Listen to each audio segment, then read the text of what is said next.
શહેરના ડુમસ વિસ્તારમાં ઇન્સ્ટાગ્રામમાં અભદ્ર મેસેજ કરવા બદલ યુવક અને વિદ્યાર્થી વચ્ચે બોલાચાલી થયા બાદ મામલો હત્યા સુધી પહોંચ્યો હતો।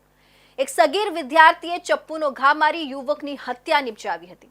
પોલીસે આ મામલે સગીર સહિત 6 લોકો સામે ગુનો નોંધી તમામ 6 આરોપીઓને ઝડપી પાડ્યા હતા। આરોપીઓને ઘટના સ્થળે લઈ જઈ રિકન્સ્ટ્રક્શન કરવામાં આવ્યું હતું। આ હત્યાની પાછળ જે કારણ બહાર આવ્યું છે તે ઇન્સ્ટાગ્રામ પર કરાયેલો અભદ્ર મેસેજ છે। પ્રાપ્ત વિગતો અનુસાર ડુમ્મસ ગામમાં રહેતા દેવ નામના યુવકના ડુમ્મસમાં રહેતી યુવતી સાથે પ્રેમ સંબંધ હતો। તે યુવતીને આરોપીઓમાંથી એક યુવકે મેસેજ મોકલ્યો હતો। તે ઇન્સ્ટાગ્રામ મેસેજ અપમાનજનક હોય તેમ લાગતા દેવ અને આરોપી વચ્ચે ફોન પર ઉગ્ર બોલાચાલી થઈ હતી।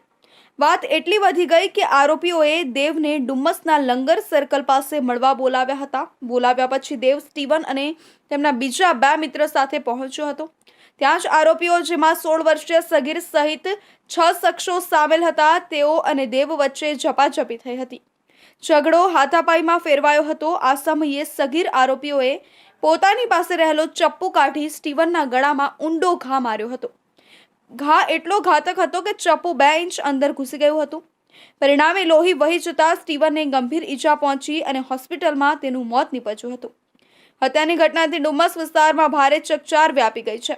ડુમ્મસ પોલીસ સ્ટેશનના લંગર વિસ્તારમાં 22:15 થી 23:0 દરમિયાન યુવાન છોકરાઓના એક વોટ્સએપ અને ઇન્સ્ટાની ચેટ બાબતે તું મારી મિત્ર છે સ્ત્રી છોકરી એની સાથે કેમ બોલે છે એ બાબતે માથાકૂટ થઈ અને તેમાં જે જુવેનાઇલ આરોપી છે એને છરી મારતા એક વ્યક્તિનો હત્યા થઈ છે। તેમાં એ બનાવમાં ડુમ્મસ પોલીસે તુરંત કાર્યવાહી હાથ ધરી જે આરોપીઓ હતા 6 આરોપી એને રાત્રે ડિટેન કર્યા છે ને અત્યારે અટક કરી લીધેલા છે અને જે ગુનાના કામે જે હથિયાર વપરાયેલું છે તેને પણ કબજે કરવાની કોશિશ ચાલે છે।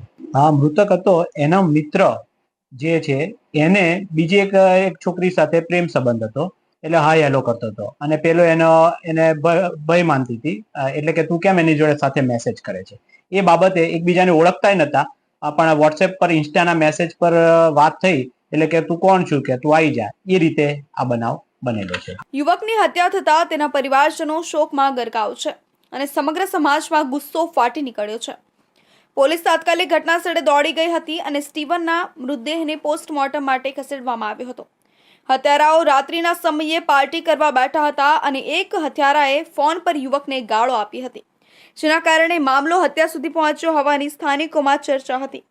જોકે પોલીસે પાર્ટીની વાતનો ઇનકાર કર્યો હતો। આ બાબતે ડુમ્મસ પીઆઈને વાત કરતા તેઓ પાર્ટીની વાતને નકારી હતી અને હત્યારા લંગર પર ચા પીવા ગયા હોવાની વાત કરી હતી।